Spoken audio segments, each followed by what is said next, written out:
नमस्कार मंडळी, RP food destination मध्ये तुमचं सहर्ष स्वागत। आता आज आपण बनवणार आहोत आम्रखंड। तर मागच्या आधी 2 व्हिडिओ आधी आपण श्रीखंड बनवलं होतं।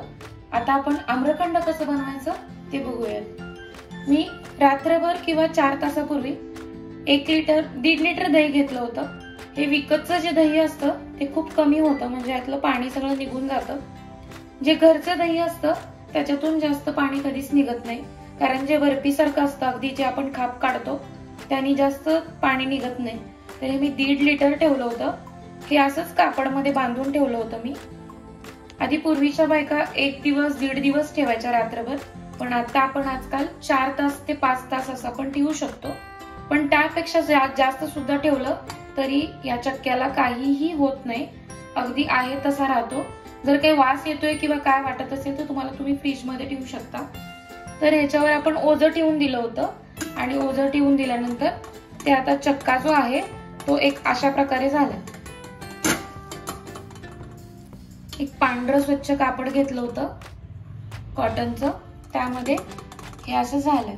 आता आपण ह्याला काढून घ्यायचं एका भांड्यात। आता एक अशा प्रकारे हे झालेलं आहे। आता आपण याला थोडंसं फेटून घ्यायचंय।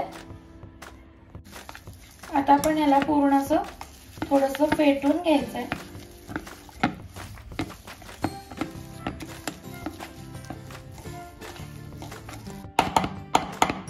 आता आपण याला असं जास्त प्रमाणात फेटून घ्यायचंय।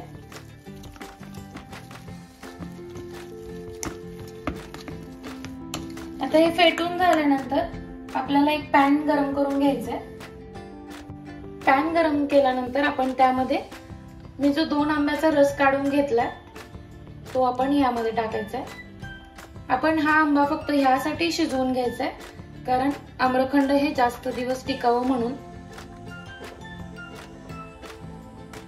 नाहीतर असा आहे तसा पल्प आपण त्याच्यात टाकला तरी चालतो, काहीही होत नाही, पण तो फ्रेश खाण्यासाठी। आता ह्याला आपण थोडंसं गरम करून घ्यायचंय आणि त्याच्यात आपल्याला पिठी साखर टाकायची, जी किती टाकणार आहे आपण ती,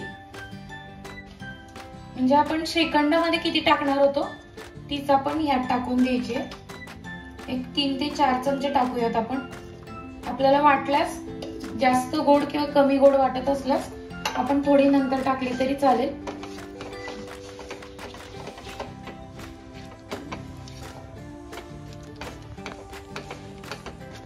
आता त्यातच आपण अर्धा चमचा वेलची पावडर टाकायची। तुम्हाला जर जास्त वेलची पावडर आवडत असेल तर तुम्ही अर्धा ते पाऊण चमचा टाकला तरी चालेल।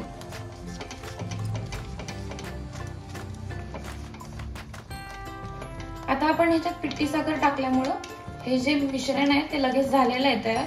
साखर जर टाकली असती तर साखरेला थोडासा वेळ लागला असता।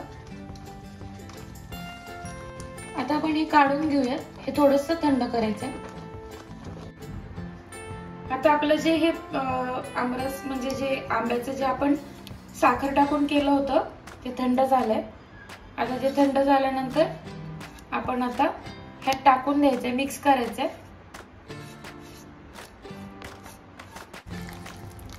आता आपण हे पूर्ण असं फेटून घ्यायचंय, म्हणजे एकजीव करायचंय सगळं हे।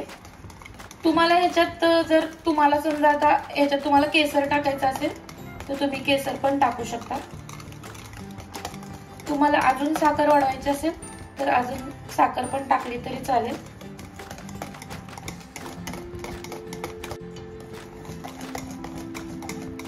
आता मगाशी आपण 4 चमचे वापरली होती पिठी साखर। खरं तर पिठी साखरेचा थोडासा अंदाज येत नाही, पण तरी सुद्धा आता आपण टोटल 6 चमचे साखर टाकली।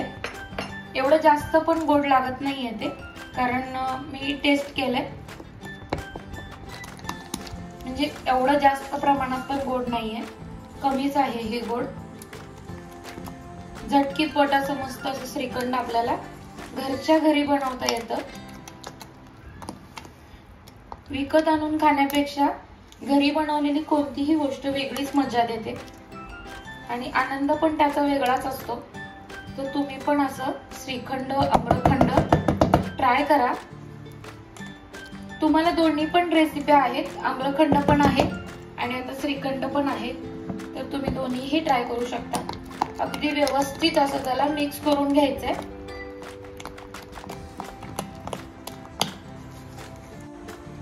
आता आपलं मस्त असं आम्रखंड तयार झालंय। तुम्ही याच्यात बदाम किंवा पिस्ता असं काहीही टाकू शकता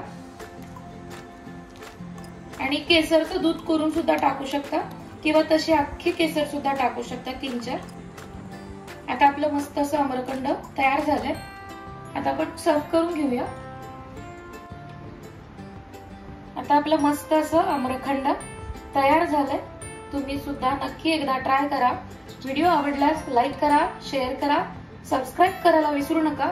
व्हिडिओ एंड पर्यंत बघितल्याबद्दल धन्यवाद आणि पुन्हा भेटू अशाच आपण नवनवीन रेसिपी सोबत। तुम्ही नक्की एकदा उन्हाळ्यामध्ये श्रीखंड आम्रखंड ट्राय करून बघा आणि मला कमेंट बॉक्स मध्ये सांगा तुम्हाला ही रेसिपी कशी वाटली।